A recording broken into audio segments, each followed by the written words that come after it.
दोस्तों, रतन लाल बोल रहा हूं। काम की बात में आपका स्वागत है। जैसा कि आपको पता है, अम्बेडकरनामा हैक कर लिया गया था। उसको रिट्रीव करने की कोशिश लगातार जारी है। कुछ दिनों में रिट्रीव हो जाएगा, लेकिन इस चुनौती को हमने स्वीकार किया और कल ही 2 यूट्यूब चैनल्स पे बोलना शुरू किया। एक अम्बेडकरनामा ग्लोबल और दूसरा बहुजन विजडम। पूरा सुनने से पहले दोनों वीडियोस पर जाइए और सब्सक्राइब कीजिए, लाइक कीजिए, कमेंट कीजिए और शेयर कीजिए।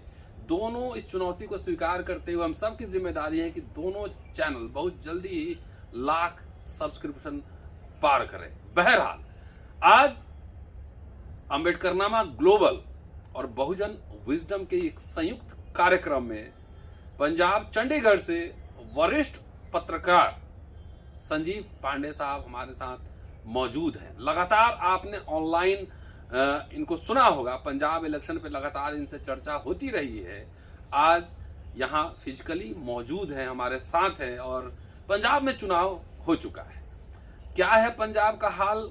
जिस तरह से हाइप क्रिएट हुआ था चन्नी के मुख्यमंत्री बनने के बाद, क्या हालात वही हैं? बीएसपी और अकाली दल जो गठबंधन है, क्या वो अप हुआ है और बीजेपी डाउन हुआ है? कांग्रेस आम आदमी का क्या हाल है, सूरत हाल है? ये सब जानेंगे और ये समझने की कोशिश करेंगे कि आखिर पंजाब किसकी। स्वागत है संजीव जी। नमस्कार। नमस्कार, कैसे हैं आप? बहुत बढ़िया। चलिए, आज यहाँ पे आप फिजिकली प्रेजेंट हैं तो स्वागत है आपका। और हाँ, थोड़ा सा लाउडली बोलिएगा। हाँ, तो क्या चल रहा है पंजाब में? देखिए, कल इलेक्शन हो गया पंजाब में और मतदान प्रतिशत पहले से पिछले बार से कम है। हाँ, और मतदान प्रतिशत कम होने के कारण थोड़ा सा अनुमान लगाने में तमाम सरकारी तंत्र भी चूक रहा है और अनुमान लगाने में पत्रकार भी थोड़ा असमंजस में है। लेकिन ओवरऑल अनुमान यही आ रहा है कि पंजाब जो है हंग असेंबली की तरफ बढ़ रहा है। अच्छा। और उसमें हंग असेंबली में लार्जेस्ट पार्टी आम आदमी पार्टी, दूसरे नंबर पर कांग्रेस और तीसरे नंबर पर अकाली दल के रहने की संभावना है। और इसके कई कारण रहे हैं। एकाएक आम आदमी पार्टी में पहले तो बड़ा 5 दिन पहले तक एक जोश था, कुछ स्थिति ऐसी बनी भी थी। लेकिन कल के 12 बजे के बाद आम आदमी पार्टी के कैंप में थोड़ी सी मायूसी भी देखी गई। और उसका एक कारण ये भी रहा कि आम आदमी पार्टी रीजन वाइज जो एक परफॉर्मेंस आम आदमी पार्टी को, पंजाब के जो 3 रीजन्स हैं, उस रीजन में जो परफॉर्मेंस आम आदमी पार्टी को देना चाहिए था, तो उसमें एक रीजन में आम आदमी का परफॉर्मेंस पुअर करने की बात आ रही है। अच्छा। दोआबा रीजन में आम आदमी का परफॉर्मेंस जो है वो कह रहे हैं कि बहुत अच्छी नहीं रहेगी। बहुत अच्छी नहीं, क्या अच्छी भी नहीं है।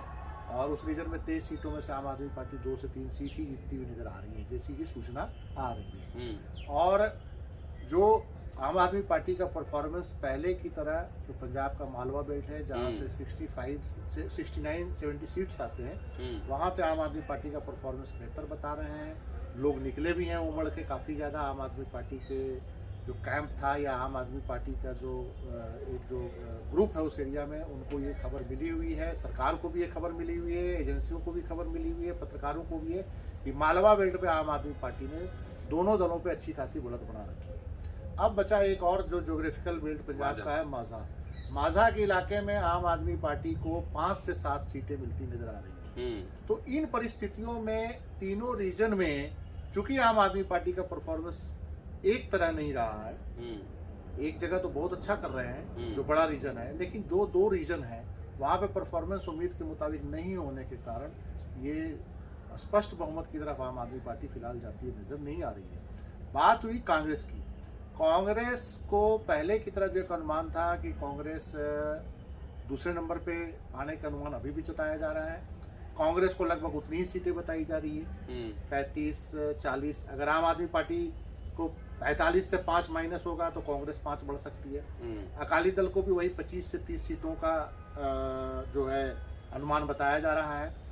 एक जो इम्पोर्टेंट बात है कि पंजाब में मल्टी कॉर्नर कंटेस्ट है। मल्टी कॉर्नर कंटेस्ट में जैसे 5 कोणीय मुकाबले में कई जगह पे अनुमान लगाना बड़ा कठिन हो जा रहा है। जैसे किसान मोर्चा का अपना एक कैंडिडेट है, अमरिंदर सिंह और भाजपा का एक अलग गठबंधन है, और 3 बड़े दल, अकाली दल, बसपा गठबंधन और आम आदमी पार्टी और कांग्रेस। तो 5 कॉर्नर कंटेस्ट में मुश्किल थोड़ा सा अनुमान लगाना मुश्किल होता है, लेकिन कई जगह स्पष्ट अनुमान लग रहा है। अब जरा सा मैं थोड़ी सी बात करूंगा कि वीआईपी जो सीट्स हैं जिसके बारे में लोग अनुमान लगा रहे हैं। वीआईपी सीट्स में अमरिंदर सिंह फंसे हुए हैं, वो हार भी सकते हैं। अच्छा।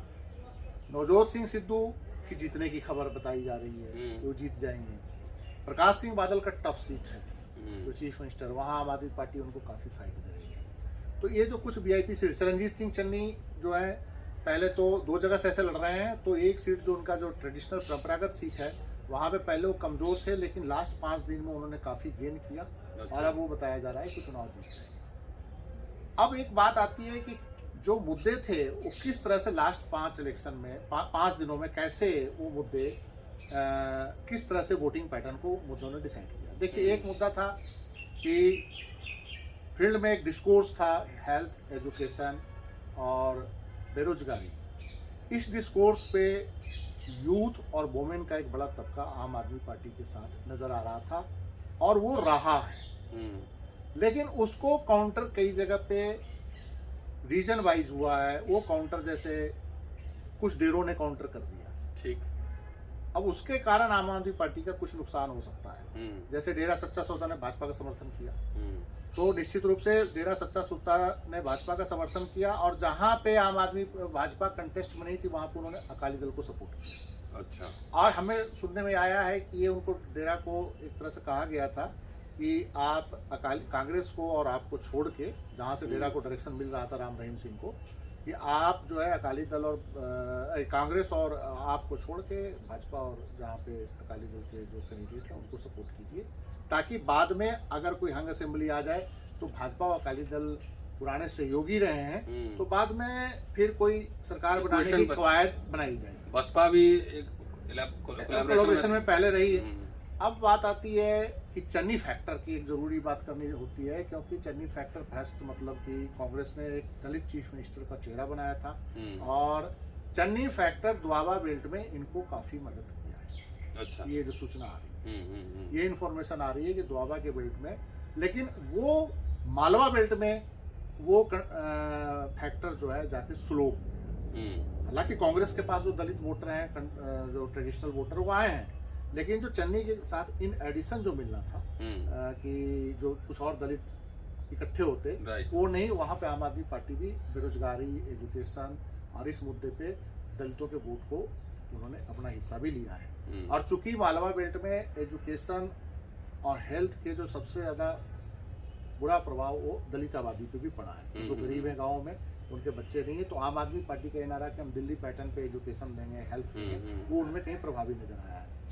तो ये चन्नी फैक्टर की एक बात हो गई। अब सवाल ये है कि आम आदमी पार्टी गवर्नेंस के बेस पर रही थी, और जो 3 जो बड़े मुद्दे थे पंजाब में, ड्रग, सैंड, लेकिन उसको काउंटर किया कांग्रेस ने दलित कार्ड से, और भाजपा ने डेरा कार्ड से काउंटर किया। अच्छा। अब उसमें आम आदमी पार्टी कैसे निकलती है, स्पष्ट बहुमत नहीं मिलने में एक बहुत बड़ा फैक्टर ये है, जो डेरा फैक्टर है। 2-3 डेरे हैं, तो एक डेरा तो डेरा सचखंड बल्ला को चन्नी के कारण उनका सपोर्ट कांग्रेस को गया, इसमें कोई शक नहीं है। और दोआबा बेल्ट में अगर कांग्रेस अच्छा परफॉर्मेंस करती है तो उसका एक बड़ा फैक्टर चन्नी रहेगा। एक डेरा जो है मालवा बेल्ट में जो महत्वपूर्ण है, वो है डेरा राम रहीम का। उसने भाजपा और अकाली दल को टैक्टफुली सपोर्ट किया है। अब उसके कारण भाजपा गेन कितना करती है, क्योंकि भाजपा के पास और कोई आधार बेस नहीं, अकाली दल के पास तो रूरल एरिया में भी बेस है। तो ये कितना अफेक्ट करता है आम आदमी पार्टी को रोकने में, कितना कामयाब होता है मालवा बेल्ट में, जहां पे डेरा सच्चा सौदा है। और एक जो है तीसरा की, देखिए, एक है ये तो इशू हो गए जैसे जो एक ये इसको बोलते हैं कि एक पॉलिटिकल स्ट्रेटजी जिसमें पार्टियां बनाती है, मतलब काम नहीं किया तो चुनाव जीतने के लिए जो स्ट्रेटजी होती है, साधु संतों से फतवा जारी करा लो, मौलाना से फतवा जारी करा लो, डेरा से फतवा जारी करा लो, डैमेज कंट्रोल कि हमने काम नहीं किया तो इनको कैसे किया जाए। जैसे उत्तर प्रदेश में मतलब कि अगर आपने काम नहीं किया तो रिलीजियस इशू खड़ा करो। लेकिन अब सवाल ये है कि जो गवर्नेंस का इशू था वो कितना, वो इस बूथ पे जाके कितना एग्जीक्यूट हो पाया है। गवर्नेंस के इशू में पंजाब में निश्चित रूप से अगर आप देखेंगे तो एक बेसिक वोमेन और यूथ, इसको जर्नलिस्टों ने बहुत नजदीक से देखा था और वोमेन और यूथ दोनों में बड़ी नाराजगी थी रूलिंग एस्टेब्लिशमेंट के खिलाफ, और उनकी पहली पसंद ये आम आदमी पार्टी थी।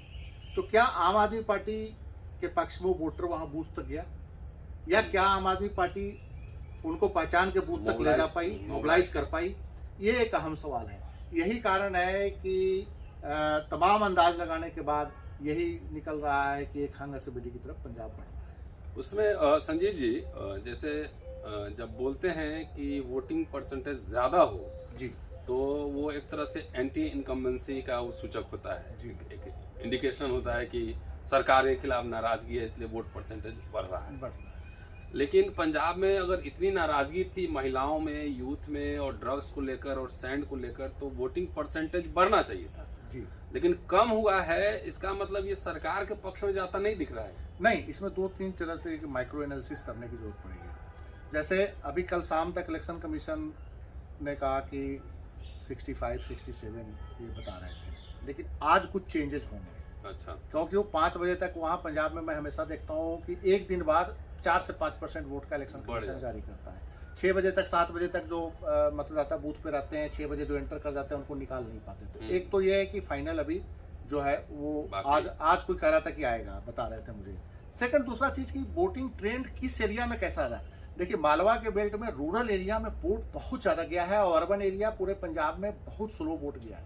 ये देखना होगा कि अमृतसर, लुधियाना, जालंधर में वोटिंग परसेंटेज लो क्यों रहा, और इसका नुकसान आम आदमी पार्टी को हो रहा है कि रूलिंग क्लास को हो रहा है कि भारतीय जनता पार्टी को हो रहा है। क्योंकि भाजपा भी शहर के बेस पे ही लड़ रही है चुनाव, ग्रामीण इलाकों में भाजपा का कोई बेस नहीं है। लुधियाना, अमृतसर, जालंधर, कांग्रेस जहाँ पे अर्बन सीटें जहाँ पे लो पोलिंग हुई है वहाँ पे मैक्सिमम कांग्रेस के सीटिंग एमएलए हैं इस समय। लुधियाना, जालंधर सारे कांग्रेस के सीटिंग एमएलए हैं, अमृतसर में भी कांग्रेस के सीटिंग एमएलए हैं। तो वहाँ पे लो पोलिंग कांग्रेस के लिए भी खतरनाक हो सकता है कि उनके वोटर नहीं निकले। और ये भी हो सकता है कि एक आकलन जो आप बोल रहे हैं कि वो आम आदमी, अगर लोगों में इतनी नाराजगी होती तो वोटर जो है निकल के सरकार के खिलाफ वोट करता। लेकिन जो यहाँ एक जो हमारे यहाँ जो मध्यवर्ग है वो आराम पसंद होता है, तो वो सरकार से नाराजगी इससे भी दर्शाता है कि चलो क्या वोट डालने जाए, कुछ मिलना तो है नहीं हमको, ठीक है कि नहीं। तो उसलिए भी बूथ पे नहीं जाता। गरीब वोटर कहता है कि अच्छा इसको सबक सिखाना है, हम बूथ पे जाएंगे। रूरल एरिया में 70% मालवा बेल्ट में पोलिंग दिखने को मिल रही है बहुत सारे बूथों पे। अर्बन एरिया में वही 50%, 45% देखने को मिल रही है। तो एक खतरा ये भी है कि अर्बन मिडिल क्लास चूंकि सुविधा पसंद होता है, आराम पसंद होता है और सरकार के प्रति नाराजगी प्रकट करता भी है, बोल के करता है, बैठ के करता है घर में। बूथ पे वो जाने में जब हो जाता है, कई जगह देखे होंगे उत्तर प्रदेश में भी पहले फेज में जो इलेक्शन हुआ है, कई जगह अर्बन वोटर नहीं निकला है। अब अर्बन वोटर अगर उत्तर प्रदेश में नहीं निकला है तो लोग ये अंदाजा लगता है कि इसका बीजेपी को नुकसान हो जाएगा, क्योंकि अर्बन एरिया तो भाजपा का है। तो ये भी एक आकलन करना बड़ा वो है कि लोअर वोटिंग जो है वो किसको फायदा देगा। जो इलेक्शन का पूरा जो आता है, अगर हम लोग समझे तो एक जर्नलिस्टिक पर्सपेक्टिव है जी, जो रिजल्ट का एनालिसिस करते हैं कि ट्रेंड क्या हो रहा है। एक सरकारी आंकड़े होते हैं जो कि गवर्नमेंट एजेंसीज देती हैं, आईबी हो चाहे सीआईडी हो, वो है। और एक ये भी होता है कि सट्टा बाजार भी इस पे खेलता रहता है। जैसे क्रिकेट मैच होता है उसी तरह चुनाव भी है कि सट्टा बाजार में भी जो है इस बोली लगती रहती है। तो आप जो कह रहे हैं, अगर तीनों सोर्स को अगर एनालिसिस करेंगे, जर्नलिस्ट का काम हर सोर्स को एनालिसिस करना होता है, तो क्या नजर आ रहा है? देखिए, फाइनल सट्टा बाजार का आज शाम को, देखिए सट्टा कल शाम को 6-7 बजे तक चुनाव हुआ है, वो आज रात में उनका पता चलेगा कि किस पे क्या रेट लगा। राइट। लेकिन जहाँ तक जो सरकार की जो तंत्र हैं, जो एजेंसीज हैं, सरकार 2-3 तरीके से निकालते हैं। जैसे एक कलेक्टर लेवल पे इंफॉर्मेशन आती है जी। एक इंफॉर्मेशन थाने लेवल पे आती है, एरिया के एसएचओ इंफॉर्मेशन देता है अपने पुलिस अधिकारियों को ऊपर, डीएसपी को दिया या एसएसपी को दिया। एक तंत्र होता है सीआईडी डिपार्टमेंट का होता है, जो इंटेलिजेंस विंग होता है, उनका पैरेलल विंग चलता है, वो चला जाता है। और कुछ अफसर जो होते हैं जो लंबे समय से काम किए होते हैं, उनका अपना इंडिविजुअल नेटवर्क होता है स्टेट के अंदर, पता कर लेते हैं। वो फोन फान करके पूछते हैं भाई तेरे एरिया में क्या है, तेरे एरिया में क्या है, तेरे एरिया में क्या है। और वो कुछ जर्नलिस्टों से भी फिर उसको मिलाते हैं पूछ के। जैसे इसमें डिस्ट्रिक्ट के जो जर्नलिस्ट होते हैं वो बेस्ट इन्फॉर्मेशन देते हैं, तहसील का जर्नलिस्ट बेस्ट इन्फॉर्मेशन देता है, जो ब्यूरो में बैठा होता है वो हवा हवाई होता है कि कोई चंडीगढ़ या दिल्ली में बैठ के आपके पास सूचना तहसील और जिले नहीं, से? हमारे पास जितने भी कुछ अधिकारियों से बात हुई, कुछ जिले के पत्रकारों से बात हुई, सारों को मिलाने के बाद यही लगता है कि पंजाब हंग असेंबली की तरफ जा रहा है। अच्छा। हाँ, जैसे सरकारी तंत्र भी यही बोल रहा है कि 45, 50, 40 के आसपास आम आदमी पार्टी है, कांग्रेस उससे नीचे है दूसरे नंबर पे, तीसरे नंबर पे शिरोमणि अकाली दल है, BSP। चौथे नंबर पे भाजपा भी कुछ सीटें ले जा सकती है। सपा, ये शिरोमणि अकाली दल और बसपा का गठबंधन को तीसरे नंबर पे ऑर्डर है। तीसरे नंबर। हाँ, तीसरे नंबर पे। इसका मतलब है कि ये थोड़ा रिवाइव किया है, जब हम लोग पहले बात कर रहे थे। देखिए, उसमें रिवाइवल के दो कारण हैं। देखिए, एक चीज बड़ा मानना पड़ेगा कि पूरे डिस्कोर्स पिछले एक साल से जब मैं सुनता हूँ तो उसमें कहते हैं कि एक डिस्कोर्स ये होता है कि अरविंद केजरीवाल RSS का बी टीम है। लेकिन पंजाब में जब अरविंद केजरीवाल जाता है तो एक कहता है कि RSS का बी टीम है और एक तरफ कहता है कि एक खालिस्तानियों का बी टीम है। ठीक है कि नहीं? इसके आतंकियों से रिलेशन है। और जब लास्ट इलेक्शन के 3 दिन बचे तो भाजपा ने कहा कि ये खालिस्तानियों का बंदा है। अमित शाह ने चिट्ठी लिखी कि हम इसके जो खालिस्तानियों से लिंक है उस पर इंक्वायरी करेंगे। चिट्ठी लिखी पंजाब कांग्रेस के जो लोगों ने और चीफ मिनिस्टर ने लिखी कि इसके खालिस्तानियों से लिंक है। तो अरविंद केजरीवाल के मुद्दे पे पंजाब में भाजपा और कांग्रेस एक प्लेटफॉर्म पे थे। ये खालिस्तानियों का बंदा है। ठीक है कि नहीं? कांग्रेस आज से 2 महीना पहले ये डिस्कोर्स देती रही है कि ये संघ का भी टीम है। रामलीला मैदान का सारा इसने ऑर्गेनाइज किया था, उसमें ये टीम में शामिल था, उस ग्रुप में विवेकानंद फाउंडेशन से इनके लिंक है। लेकिन अरविंद, जब पंजाब की बात आती है तो दोनों के। और पंजाब में पठानकोट में भारतीय जनता पार्टी के जो प्रदेश अध्यक्ष थे अश्विनी शर्मा, खुद कैंडिडेट थे, उन्होंने मन से भाषण में बोल दिया कि इन खालिस्तानियों को वोट ना डालना, मुझे ना देना है, कोई प्रॉब्लम नहीं, वोट कांग्रेस को डाल दो, इस खालिस्तानी को मत दो, अरविंद केजरीवाल को। और वो वीडियो वायरल हो गया।